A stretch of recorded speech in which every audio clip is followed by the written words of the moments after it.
충격에 빠진 푸시케의 결심. 두 언니는 푸시케를 몇 번 외쳐 불렀습니다. 그 다음 무턱대고 절벽 밑으로 뛰어내렸습니다. 서풍에 쉬는 자신을 시종처럼 대하는 그녀들을 마지못해 받아주고서 궁전으로 데려다 주었습니다. 그녀들은 속마음을 숨기고 제외한 동생을 꼭 안아주었습니다. 푸시케는 임신 소식부터 알렸습니다. 언니들, 나 이제 엄마가 되었어. 내 뱃속에 아기가 자라고 있어.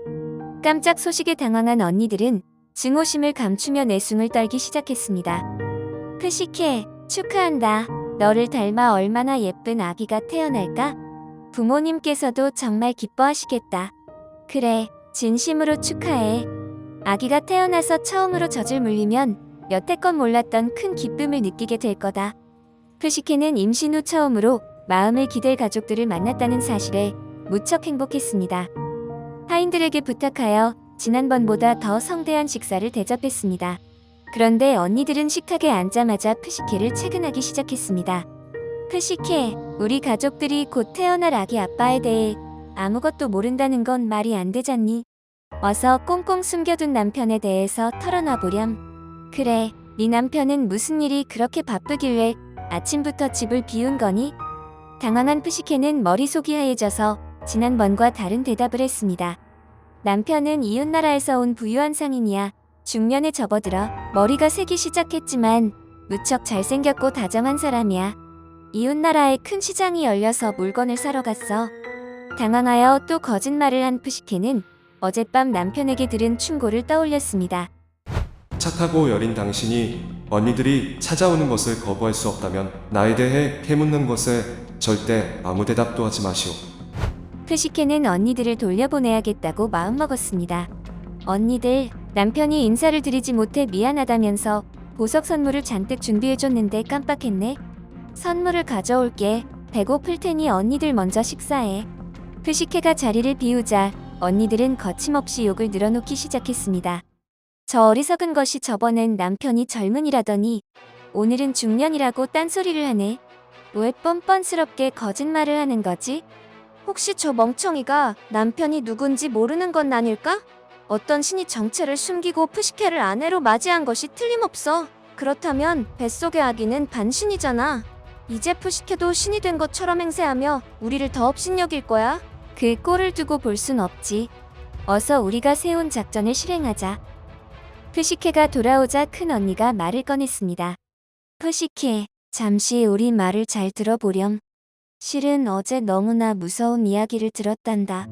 요즘 너희 집 근방에 입에서 독을 뿜는 무서운 괴물이 나타나서 사람들과 가축들을 잡아먹고 다닌다는구나. 그래서 우리가 괴물을 본 농부를 직접 만나봤단다. 농부가 설명하는 그 괴물의 모습이 글쎄 아폴로의 신탁이 예언했었던 네 신랑의 모습과 비슷하더구나. 뱀처럼 생겼고 등에는 큰 날개가 달려있다지 뭐니? 그 말을 듣고 놀란 푸시케는 아기를 잉태한 배를 움켜쥐며 공포에 떨기 시작했습니다. 이미 이 근방의 모든 사람들은 그 괴물이 바로 너의 남편이라고 믿고 있단다. 너를 데리고 살다가 아기가 생겨 배가 부풀어 올랐을 때 너를 과일 먹어치우듯 한 입에 삼킬 거라는 소문이 자자하단다. 그런데 마침 네가 임신을 했다는 소식을 들었으니 우리는 그 이야기를 너에게 전하지 않을 수 없었단다. 푸시케, 어서 네 남편의 정체에 대해 우리에게 설명을 해보거라. 그러자 푸시케는 창백한 표정으로 모든 것을 털어놨습니다. 언니들, 모든 걸 고백할게. 나는 사실 한 번도 남편의 얼굴을 본 적이 없었어.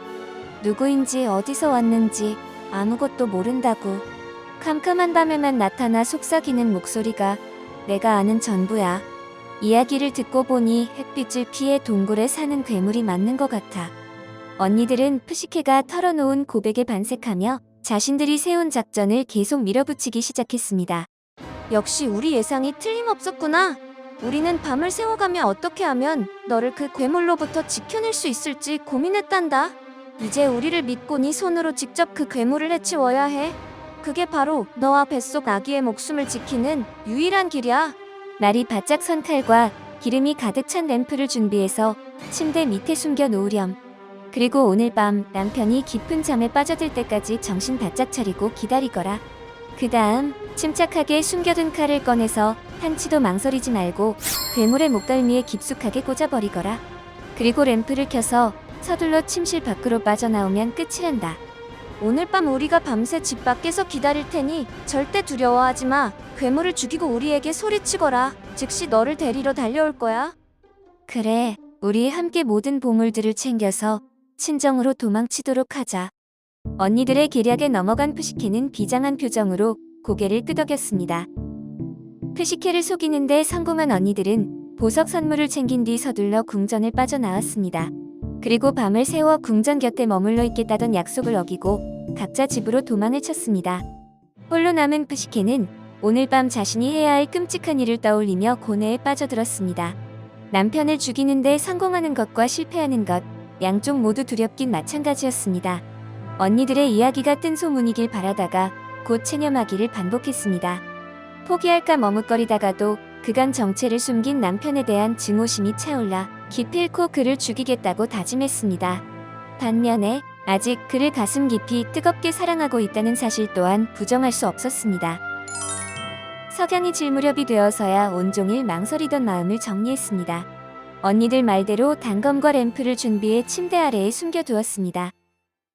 이윽고 깊은 밤이 되었습니다. 정체를 알 수 없는 남편은 어김없이 푸시케를 찾아왔습니다. 평소처럼 달콤한 사랑을 나눈 남편은 곧 깊은 잠에 빠져들었습니다. 푸시케는 그가 깰세라 숨을 죽이며 자리에서 일어났습니다.